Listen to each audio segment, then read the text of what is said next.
Si tratta di mio marito. È scomparso. Scomparso? Sono molto preoccupata. Fred non è mai stato via così a lungo.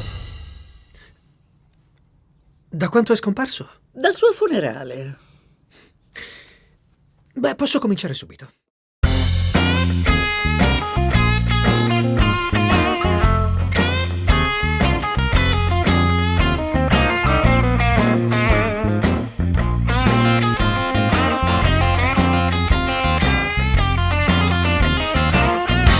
Ciao a tutti, siamo qui in diretta dal The Space Cinema di Moderno di Piazza della Repubblica per la premiere italiana di The Nice Guys, il film di Shane Black con Ryan Gosling e Russell Crowe, presentato in anteprima alla 69esima edizione del Festival di Cannes.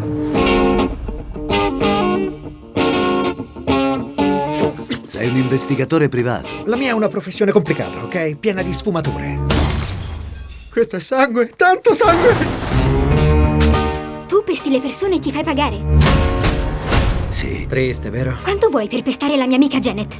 Cosa? Tu quanto hai? $30. Va bene, Ok. questa conversazione è finita. Dopo lo straordinario successo di Iron Man 3, Shane Black torna all'origine del buddy movie. Ricordiamo, Shane Black è lo sceneggiatore di Arma Letale e il regista di Kiss Kiss Bang Bang. In questo caso il buddy movie racconta la storia di un investigatore privato e un detective da strapazzo alle prese con il difficile caso da risolvere di una ragazza scomparsa, un caso legato alla morte di una celebre pornostar. Che succede? Cose tipo sta venendo uno ad ammazzarci, niente di speciale.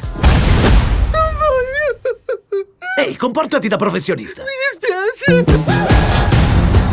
Lei è in pericolo, dobbiamo fare qualcosa. È morto. Non è morta. Non è morta!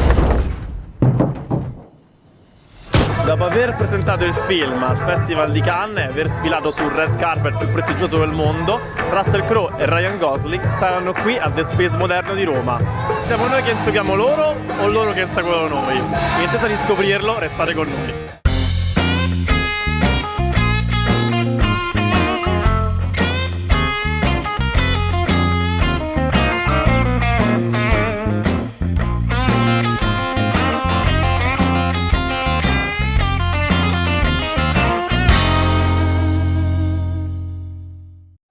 How is coming back to a buddy movie after a cut like Little Weapon?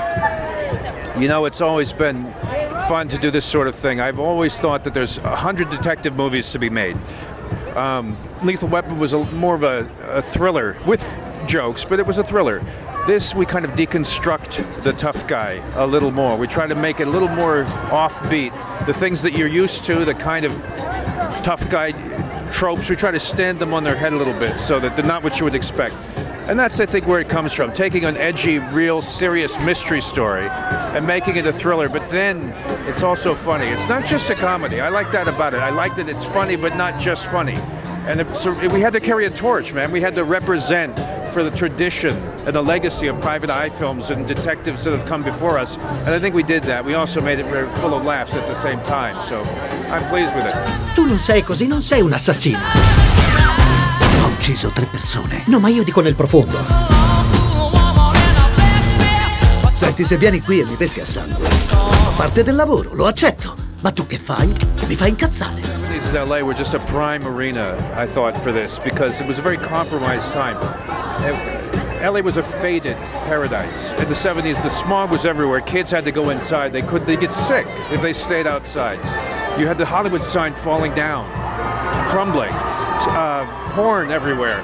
It felt like this glamorous capital that everyone came to have dreams had sort of become a joke, a trick, you know.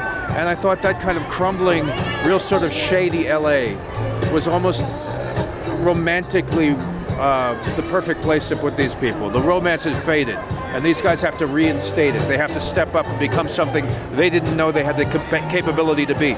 La mafia vuole allungare le mani su Los Angeles. In qualche modo mia figlia Amelia è coinvolta. Vi prego, trovatela. L'hai mai vista? Che c'è per me? Usiamo le buone maniere. Abbiamo finito le buone maniere. E i $20 che mi avevate offerto? C'è crisi. What can you tell us about your character?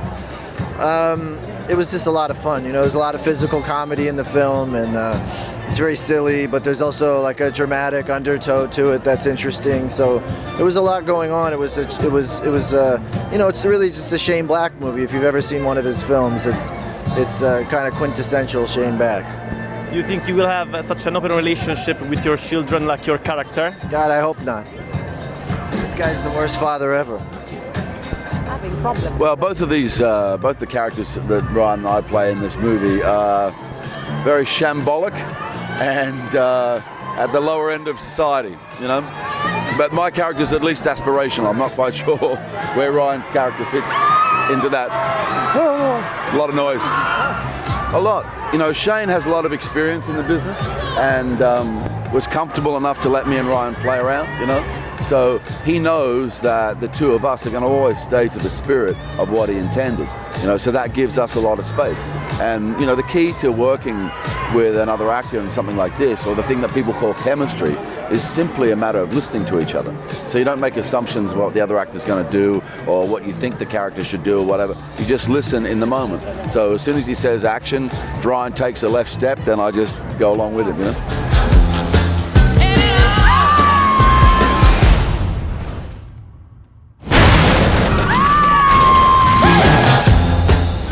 Prima di risolvere il delitto del secolo, occupiamoci di questo cadavere. Ho un piano. La gamba! La gamba! Scappa! Hello, NewsCinema. Hello. Buonasera, NewsCinema. Buongiorno, NewsCinema. And you know what? Buonanotte, NewsCinema.